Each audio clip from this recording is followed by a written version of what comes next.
crap, it's hot. Okay. Have you all faced here? Great, nice to have you. Welcome back to the Rosetta show. I'll put you right here. I can't put you there. I want to put you there. I'll put you right here. Okay, there. I keep saying reconnect on Facebook. I don't know what's going on there. Ooh. So anyways, ooh, whoa. What a day. I don't know about you, but wow. Like sometimes the day goes by and you're like, that was impactful. It's becoming a norm for me to be constantly correcting people's behaviors, especially those that want to get close to vicinity to me. I'm having people that want to be close to me, and I'm like, they're not respecting my boundaries. They're being rude. They're lying to me. They're all of these things, and yeah, same demographic, and not as me, not the same demographic as me. And so today was a day where I called them out and offered them to leave if they weren't going to stop interrupting me, because I was trying to explain to them that they were intruding in my boundaries and hurting my feelings, and not even hurting the feelings, more just taking my power.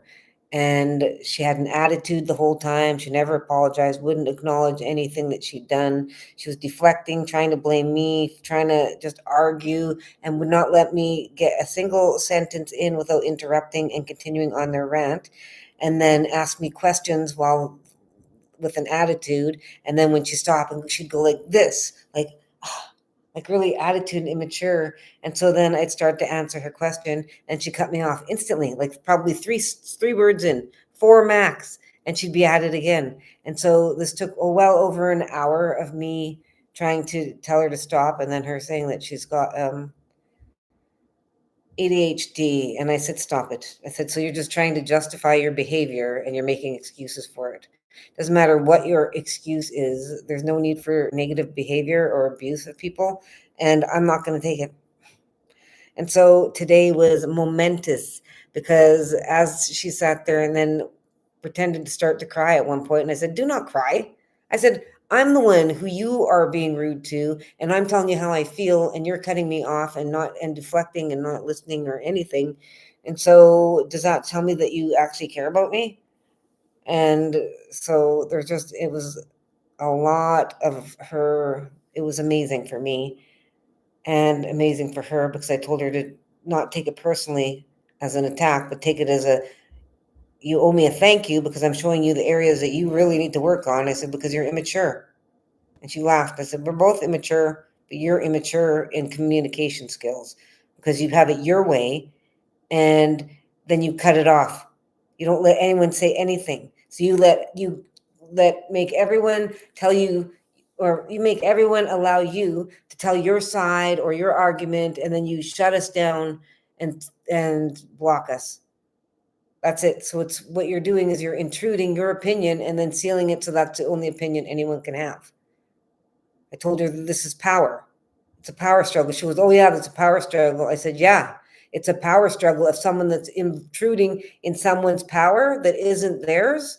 And then they're getting angry and frustrated and trying to defend, intruding in someone else's space, intruding in making it so that other person has to sacrifice more than you do. You get special treatment by this person, and you're guilting them and shaming them to make them give you special treatment that you don't even need. So they have to go out of their way because you're arguing, and you want them to go out of their way for you for no reason, not because you need it or anything, but you're demanding a behavior that no one else gets. And even wording all of this, she argued with me, and it was wild, to say the least.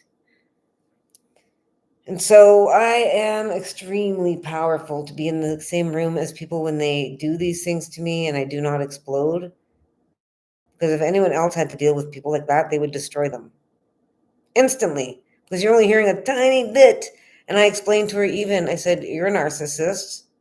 And I said, yeah, waiting for her to, because everything I said, she twists.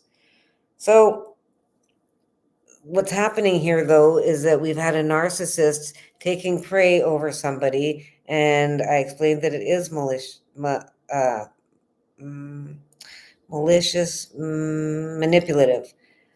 It is manipulative, and if you look at the manipulation, that's still malicious. Yes, it is, because you're taking from somebody something that's not yours.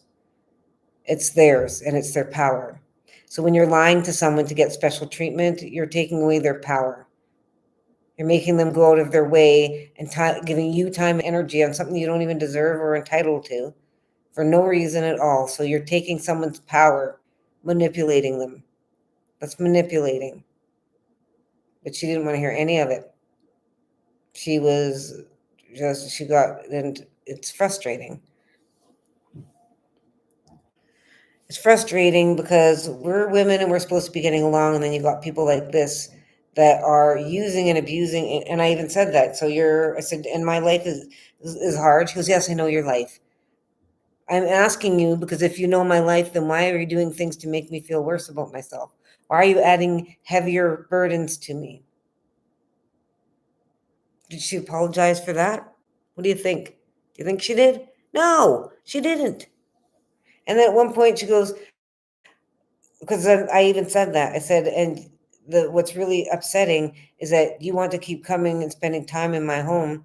I'm telling you that you're mistreating me, and I've caught you in it, and you know that, and you're not even apologizing, you're deflecting it. So that means if you don't think that you've done anything wrong, and she was fine. If you want an apology, I'll give you an apology just to get you to stop.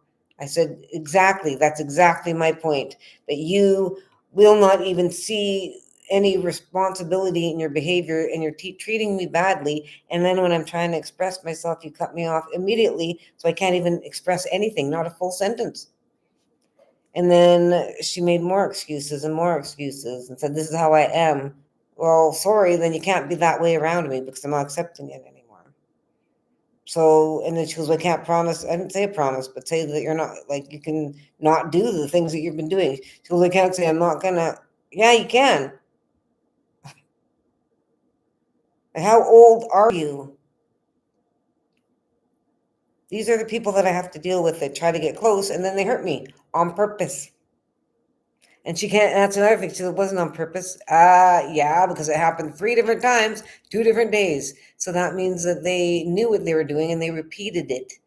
And they even said, well, I'm going to get advantage of it because it's going to favor me.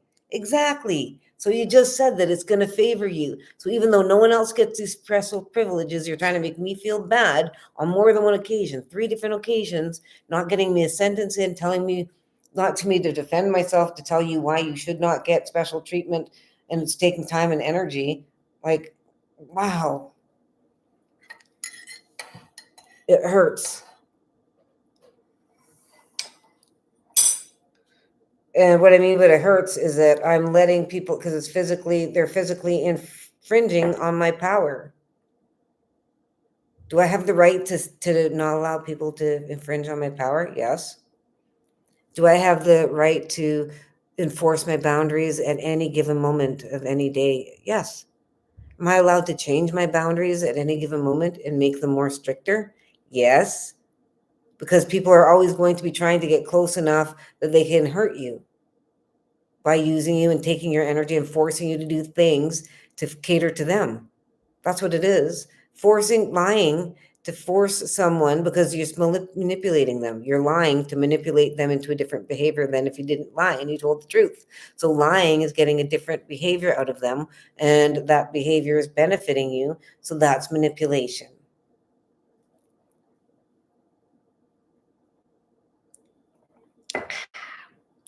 So it's manipulative. Is it malicious? Yes, it is. Oh, welcome over on Facebook. Keeps getting in and out. I don't know what it looks like on your side, but it just keeps saying reconnecting. Trying to reconnect. So, well, they're out again. So I love her, just like I love everybody. But that doesn't change the fact that they have very bad habits. They're not taking accountability for their bad habits. They're maliciously hurting me over and over and over again, and dragging out the pain and suffering, because I should just be able to say, hey, you're making me feel this way. And maybe they'll say, oh, Why? Can you explain why? And then I explain why.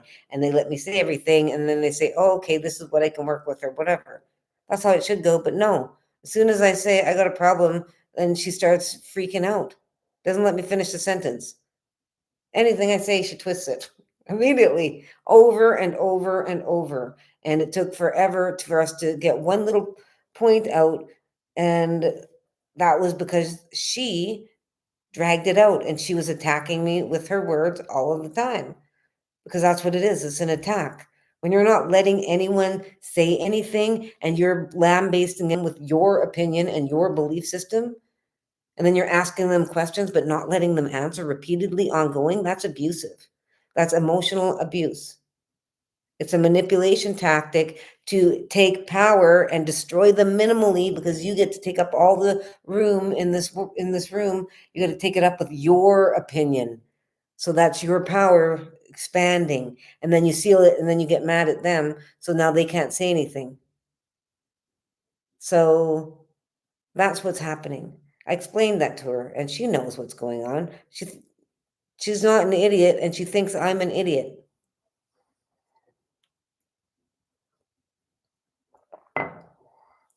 So the reason I'm sharing this is because everyone needs to know that this is the type of behavior that is all over. We have to live with people like this. This is someone that is, I don't know. She's not a family member, but there are a lot of people that are family members who do this sort of thing that we have to deal with on a daily basis.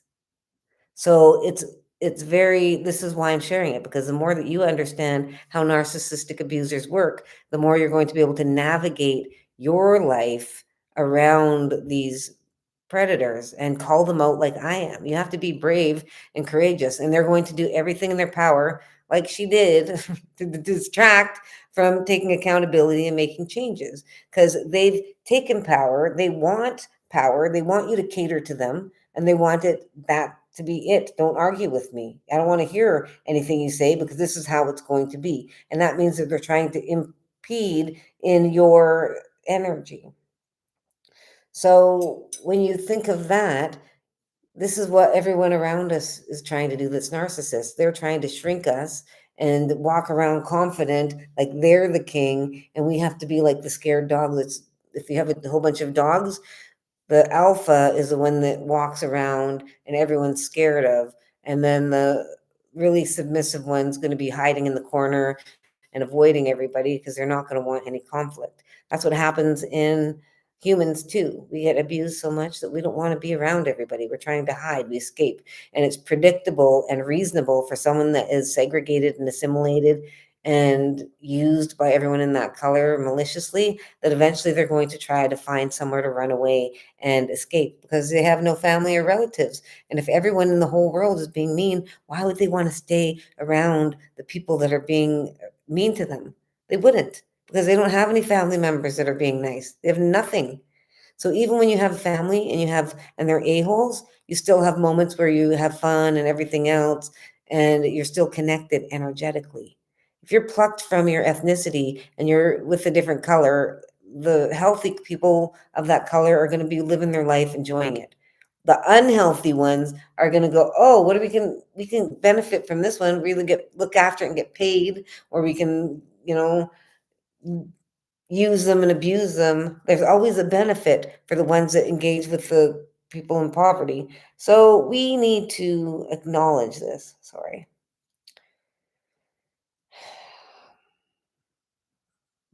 That last bit, I don't know if last bit was making sense. It's just,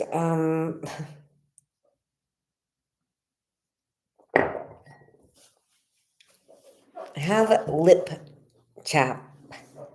We get talking so much. Is it over there? Un momento.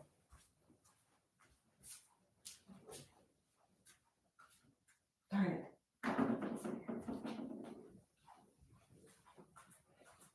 Yes, it was there. All right, back again. So there's people that are saying that they're concerned about my safety and whatever. Okay, first of all, these are, maybe everybody is. I mean, there's lots of colors, but but I'm like, for the ones that are white to tell me this, I'm like, are you serious? Are you trying to make me feel afraid? I'm not. But I know now how words work. It's called spelling because it casts spells. Our words are very, very powerful. And we plant them into someone's mind. And if we tell them that they're going to be something, the chance of them becoming it is extremely high, especially if they're children, and especially if there's no one to counteract the things that you're being told. So I have 4 children. I've witnessed how I've been trying to counteract all of the abuse. I've been trying to keep my children safe and protected and hidden under my wings. But the I was with the enemy, and the enemy seeks to destroy indigenous people, the mother. And if you're going to destroy the mother, you're going to destroy the child. If you want to destroy the child, you destroy the mother. And if you have more than one child from the mother, then it looks really crazy if you just destroy them all. So the easiest way to get away with it is to turn them against each other. And so this is what the father of my kids did. He's got sworn legal affidavits. His My son knows that he told him to wrap up a present that was very extravagant and then sign his name on there. Well, he later rubbed it in my face, and it wasn't even the fact of the present, because he took the big present and he walked by really big smirking, and I smiled, and he said, "What did he get you?" And I said, "Nothing." And then he said, "I guess he loves me more than he loves you." And so he treated my son very badly. I wasn't allowed to leave. I had to sleep in the same bed as him. I couldn't even sleep in a different room or leave him. I wasn't allowed to. He wouldn't, and he was beating my children and abusing us. And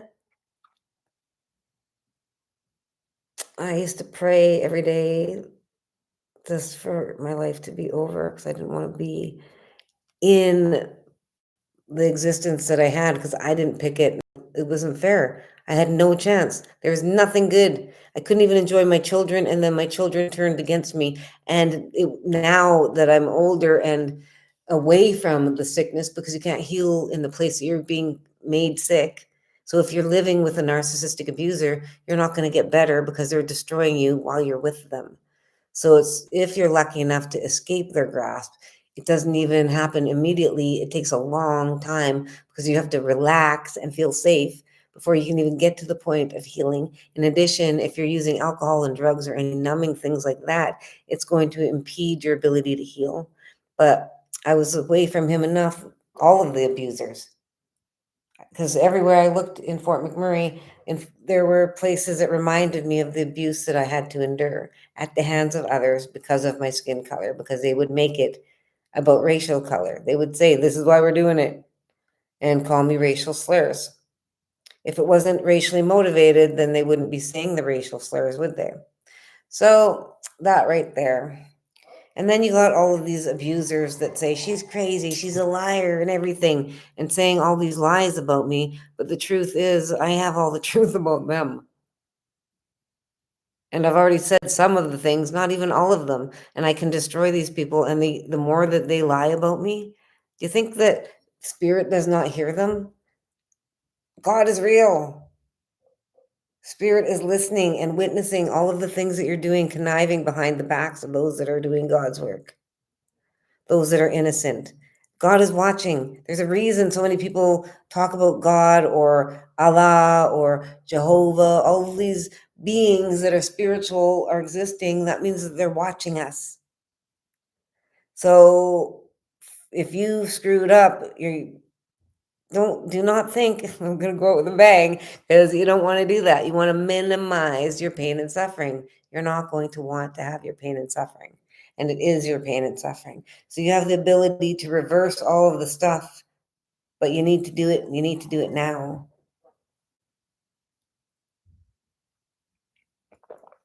And you don't get to choose how or when your victims respond to your abuse. Just because years have passed doesn't mean that they don't have the right to come back and strike you back just as hard and more. Because if what you did to them many years ago has not been healed, that means if you gave them this much pain and suffering over the years, it grows. So over the years, it might be this big. So when you give someone a seed of pain and suffering, when you go out of your way and choose to impose yourself and inject them with pain and suffering using your own free will, you're injecting into them a seed of poison that is alive and will germinate and grow in their body over time, creating a very big infection. And that infection has great power. And so, if the person that you've harmed comes back, they have the right to give you that whole tree, which is much more powerful than that one tiny seed. Now you've got the seed and all of the fruits that are hanging off the tree, and that whole tree does not belong to them. Just because that tree, that seed you gave them germinated in their body, it's from you, and they do not have to accept anything that they do not want to. You don't get to choose what they accept and what they do not accept because it's their body. But if you give them pain and suffering, it's absolutely reasonable for them not to have mercy and to give you back the whole freaking tree. So this is why First Nations people, we do not harm others maliciously, because we know that it's going to come back. And if we're not here, who's going to suffer? Our loved ones. So, yeah. Anyways, darn it, I should have had my glasses on. Do people have any questions? What questions do you have? Today I was teaching again. It was amazing. And I got to got to teach the kids how to make a dream catcher and explained how. And yeah, so not only that, I also had that discussion with the lady and set my boundaries and set them good. And this is a power struggle, absolutely. Because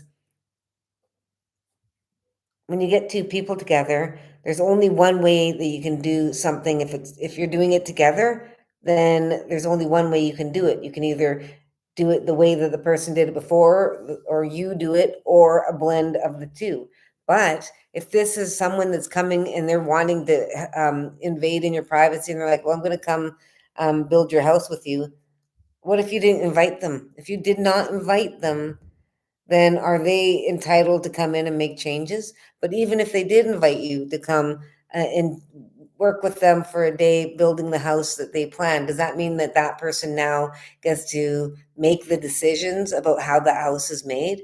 No, it doesn't mean that. It means you're invited to come join in and watch them as they did it. You can be a helper. But if that person says, yeah, I'd like to know your input, that means that they might consider the things that you say, but that still doesn't mean that they're entitled to use it, or yeah, or that you are entitled to be there making decisions. So we have to have humility and understand that whoever's creation started it, it's theirs. They are the rightful owner, whoever it belongs to, whoever it came from. The idea came from me, then that's my idea. If I invite you to work with me, then you can work with me with my idea, but you can't take my idea. You can work with it and create your own, but you can't take it.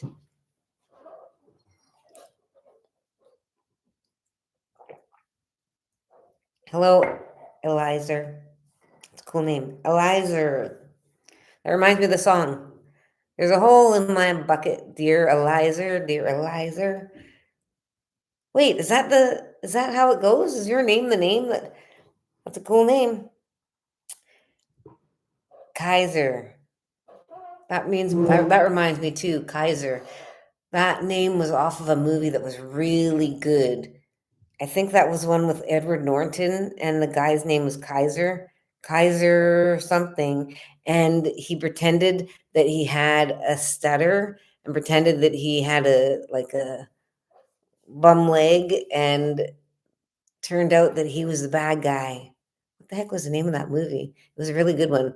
It was that movie, actually, Edward Norton. He was a really good actor. He was one of my favorite actors. I also liked American History X. Darn it. Oh, it's not charging. That might help. What's going on? Ouch. What is going on? Oh, it's oopsies. Has to be plugged in. Good Lord. Facebook is still trying to reconnect. So life is pretty crazy. I'm growing in major followers. I'm getting lots of haters, which means lots of lovers too. So that's amazing. Shout out to all my lovers. Shout out to my haters. And because without both of you, like this is what's driving my driving force. The positive ones keeps me going, and the negative ones remind me of why my job is so important. Because there's so many jerks out there that there needs to be someone to rise up above them and take our land back because we deserve free peace and health. And everything here is causing sickness and chaos. And so it wasn't women that created this. So we need to get our people in order, ladies. We need to control ourselves so that we can stand up against all of these abusers and protect ourselves and our children. We don't let men access us until they prove their worth. Men that prey upon the women that are having intercourse with them, even on the third date, they talk about us and they know that if they want to get laid, they're going to go find the easy ones. And the easy ones are ones that have been abused, that have been mistreated, foster care, because they've already been used and abused by everybody and broken down like a horse, like a pony, whatever, because that's what they do. They segregate a pony or a horse and withdraw food and play emotional, psychological games on them until they break and put the halter on and then put a saddle on. And they do it and deny them all of the good things until they comply. And then finally, the horse gives in.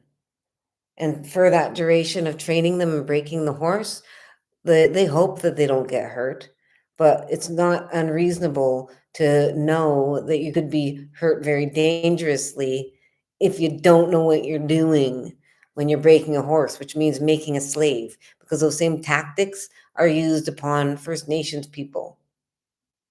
That's what the government did. It took us from our security system, our family, our ethnicity, our community. Who's going to look after me? Nobody did.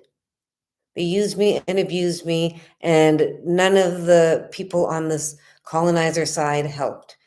The psychiatrists didn't help, psychologists didn't help, counselors didn't help, doctors didn't help, police didn't help. In fact, all of them added to my pain and suffering and my trauma load. They made my life harder. So I know firsthand, and I'm still alive and I'm still suffering the effects. And there were children after me that came out of that same foster care after we had to testify about the things that happened that were horrific and disgusting in that home. And not all of it was revealed, but enough of it was revealed that it's a shut down case. But did anything happen? No, of course not. Just like nothing happened with me reporting my violations. Nothing, because the legal system is run by the same color. So you get all these white people that say, it's not just your color. They're doing it to all of us. All of the colors are suffering. Yeah, by one color, your color. They're the ones running the place. They're the ones that colonized and came here, and the same ruling government is in rule. Same color, and you're the offspring. So yeah, this group, they harm their own offspring. So yeah, you're right. It's sick and twisted. People are sick and twisted. They beat their own kids. I know, because one of the colonizers, well, two of them, two fathers of my kids, and I didn't pick two. Again, they can't resist. They have to stick it in the people that are unconscious and have hip to hip sleeping incisions. They're disgusting. Disgusting. So my job is to let everybody know the truth, because I had to live with all of the abuse that they've caused me to endure for over 30 years.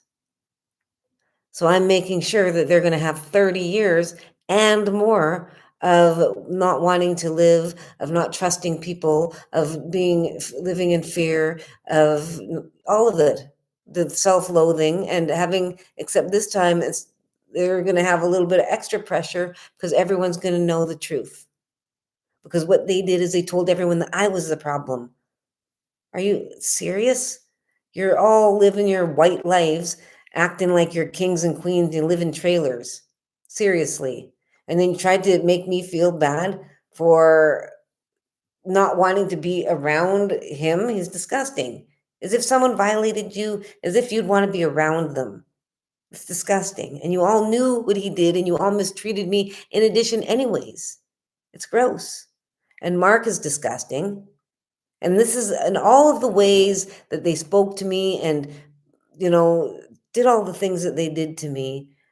It just shows you what kind of people they are. They don't have any loyalty to their own family because as men, they I'm pregnant with the baby that his brother violated me with, and he knows that, and he lays on the couch and calls me over, and I'm like, "What do you want?" And he's laying on the couch, and he's like, "Come on, come over here." And I lean down. I'm like, "How is that even appropriate?"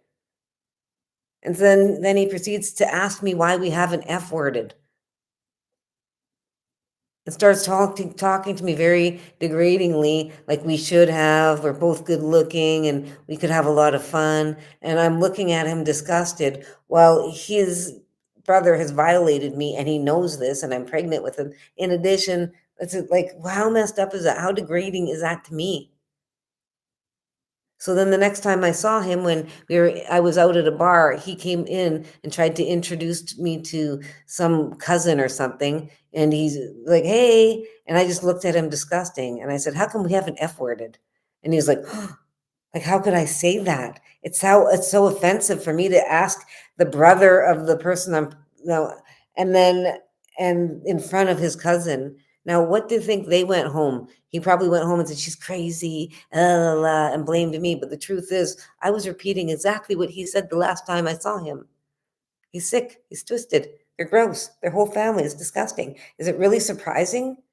While I was in there having the baby, and they knew that he had violated me. And I said, "I'm not naming my child after you guys. It's disgusting." And the mother and father and the both sons tried to convince me. And the mother and father stood right there in front of me while the brothers told lies about me, saying they couldn't have kids and all of this. And I'm like, no. I still said no, no, no, no. And they still forced me to do it because I was living with them. I had no choice. This is what it's like when you're enslaved. And these variables would never happen if the Canadian government didn't do what they did, because I had no one to help me. And when you have no one to help me, everyone that's a predator will come around, all the perverts and deviants will come around the innocent person and use them, abuse them, and gang up as groups, as through work like Stony Valley Contracting, or as families like the Lushes, to get what they want. And that their behavior is exactly like the colonizers that came here right before at the beginning of colonization. They used the exact same tactics. They didn't say they didn't accept no from the women and would violate them and impregnate them against their will. Didn't matter if they had seeping incisions. They didn't care about their lives. And also, let's not forget that he said that he couldn't have kids and then pushed me down and with a hip to hip seeping infected green pussing out C-section that I just got the moment I got released from the hospital for 5 days without my newborn relative. This man comes to pick me up. He's not the father, and he violates me and risks my life knowingly. So this shows you what kind of a disgusting loser and pig he is. Now think about the parents standing there forcing me and letting the sons. I'm had a C-section. I'm holding a baby that their son raped me with and graped, graped, grr. And so that means that they're standing there observing and allowing their sons to pressure me while I just had a baby after everything, allowing them and standing there listening to them lying, say that they can't have kids. And I knew they could have kids. They were 21 and 22, as if they can't have kids yet. They wouldn't know, but they both lied to try to convince me. That's what narcissistic abusers do. And two parents to stand there while both sons are harassing someone that just had a baby. that is shows the lack of consciousness, lack of compassion, lack of empathy, lack of integrity, lack of honor, lack of compassion for me, any care at all. They don't care about me. They only care about themselves. They're selfish. The boys only care about having sex because obviously the Mark was saying that about me. So what does that mean? That's what's on his mind about me. Nothing else. He doesn't respect me. And the other one assaulted me and impregnated me. So obviously that's on his mind because he didn't take no for an answer. So that's how you know. That's how those. Oh, and let's not forget the Mark told me on multiple occasions that he and his friends like to go on dog hunts where they find the ugliest person, the ugliest woman in the bar and take her home and then take a picture of them and send them to each other. And then whoever has the ugliest one wins. Who would say that to a person, anyways? Let alone someone that's a foster girl by herself and has no family, let alone someone that is pregnant with your son's child. Who would say these sort of things? Oh, Mark would. Mark would. And that shows you what kind of a family they come from again. So let's not also forget that he said he couldn't have kids and he has a child.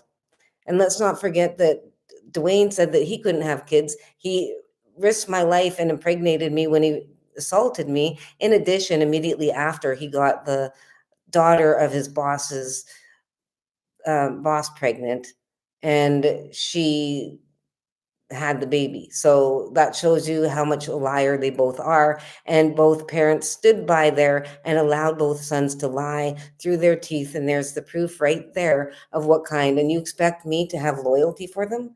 You expect me to think that they're kind? No. This is the thing. My son was beaten daily and humiliated and degraded by his biological father, and all of the other people that have met his father, they haven't been beaten. They think he's the nicest guy ever.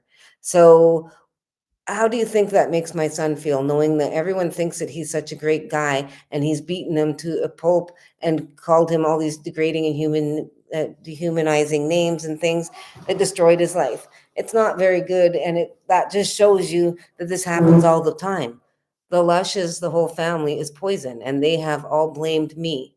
Of course, I'm going to be acting irrationally at times because I was completely enslaved into an ethnicity, and that's like being in a cage with a home or a home and the doors locked and I can't leave that home because that ethnicity has given me a walk out the door. Where am I going to go? I have nobody, no ethnicity. So I'm in a home, but it's like a community of all of these people where they see that I'm visibly alone and they will use me and abuse me for their own benefit. So if you think of the community, just shrink it a bit. And it's like a dog being in a home where they're being abused and used.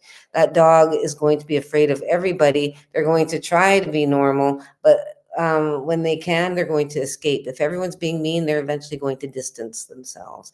And if that dog is with everybody and they're getting triggered, that dog's going to snap.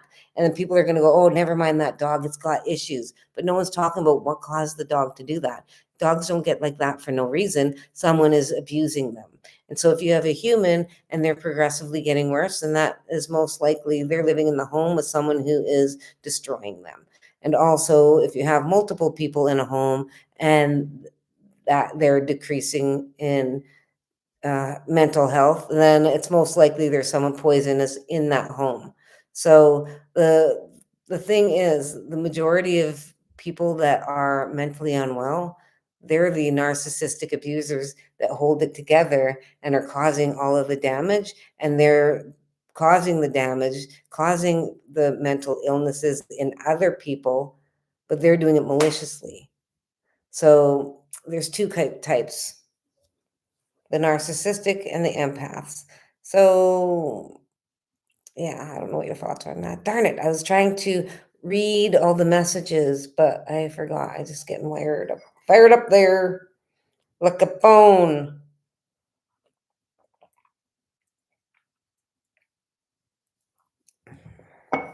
I got this necklace. It was one of the first things I got. It was traded to me. I traded something for it, a dream catcher or something. I don't remember. But then they gifted me, or no, then I put on this little metal thing and I wrote on it warrior training. So I'm going to wear it. It says warrior training.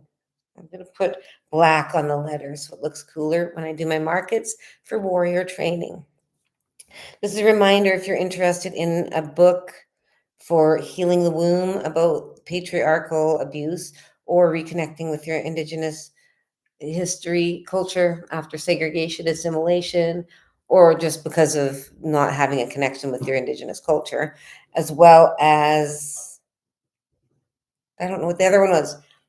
You can get them free on my websites. They're workbooks that will help you, and they incorporate Indigenous culture into them. So they're really beautiful books, and they're all free. But there is one that I just made, and it's called Stealing Motherhood. It's $20. It's a very good workbook. It's a reading book and a workbook on the why men intervene in mother-child relationships, the grooming tactics, how to counteract them, and has a lot of helpful information. So it's really, really a good deal for $20. Most workbooks, books like this are going up for up to words of $80 or something. So it's a really good, it's going to benefit you. It's everything that I put into it compiled. So there's no extra stuff. It's just right to the point, and then a whole bunch of activities, a 30-day guide that will help you process the things that are happening when you are separated from your children. So mothers are actually taking a piece of themselves and duplicating themselves.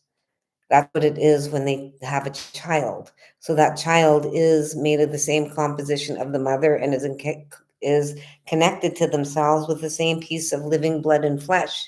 And so the mother will eventually expel that piece of herself, connecting herself with the umbilical cord, with just the flesh and blood of herself. And then the mother decides when to separate herself from herself. So the child is an extension of the mother, absolutely without a doubt. So there is no such thing as parent alienation, because there is only truly one mother, and the child is part of the mother. And so anyone that intervenes in the relationship between child and mother does not care about the mother or the child. Anyone that harms the mother does not love the child, and anyone that harms the child does not love the mother. And the mother is not to be separated from the child physically until the mother deems it is time. So again, we have men intervening in when we breastfeed and when that time is over. We have men telling us. So women are told to not listen to their instinct because every child's different, and men are trying to tell us when we know what is we're supposed to do. But when we get beaten and when we're living in fear and when we're abused and when we're indoctrinated, we can believe things, and it makes us doubt ourselves. We're like, well, we care about them, so they must be telling us the truth. So then we don't believe ourselves. This is a form of gaslighting and a way to control us, to manipulate us into doing what they want. So men will also intervene in when it's time to give birth, and they will choose to cut us open with a C-section and take our child out that way. In addition, the father will determine when it's time for the mother to be separated from the child physically and be with him or whoever else. So men are intervening in the relationships between mother and child before in utero and every decision. And this isn't a decision for men to be making. Women are self-governing. We're goddesses in human form. We're not meant to be enslaved. We're not meant to be in control, under the control of malicious people. We're to be leaders, and we're to be respected and honored and not abused and not have our children taken away. It is absolutely abnormal to be lactating and your baby being forced to give them to somebody, whether it's the father or not. When you have dogs and cats, they have their babies and you don't know who got them pregnant. You don't know how many are going to happen or anything. It's the will of God. And when they're born, you might be able to tell who the father is, but you don't know. There could be more than one father. There could be one father. And this is the thing regarding the fatherhood, the paternity of humans. it doesn't matter either. It only matters to men because they want to use that as a reason to control us. Because if they can control us, then they have a slave, especially for a whole. They all want a whole. We have a whole, so they want access to us, and they're going to use every means necessary to access us, especially without any effort. Because in the natural way of things, they have to peacock, they have to impress us, they have to show us their worth. But that was too much work for them. They're lazy. So instead, they thought they would take away our means to survive, take away our shelter and our food, our clothing. And then they said, we got money. You come with us and we'll provide you the money to survive. We're going to help you get all that stuff. And we didn't want it. We had no choice. So just like First Nations didn't have a choice because they were manipulated, women were exactly the same thing. They use us and abuse us for their own benefit. Typical narcissistic abusers. So I'm on to them. We're all on to them. I'm over it. I'm done being enslaved. I'm here for justice. This is why we're here, all of us. We need to rise up against this because it's destroying humanity. Innocent people are being destroyed all the time. There's wars everywhere. We can end it. We just have to choose to. And of course, the people that are in charge, having fun destroying everything, they're going to say, you can't change anything. It's impossible. Or go vote. Or all this stuff is meant to delay and to discourage.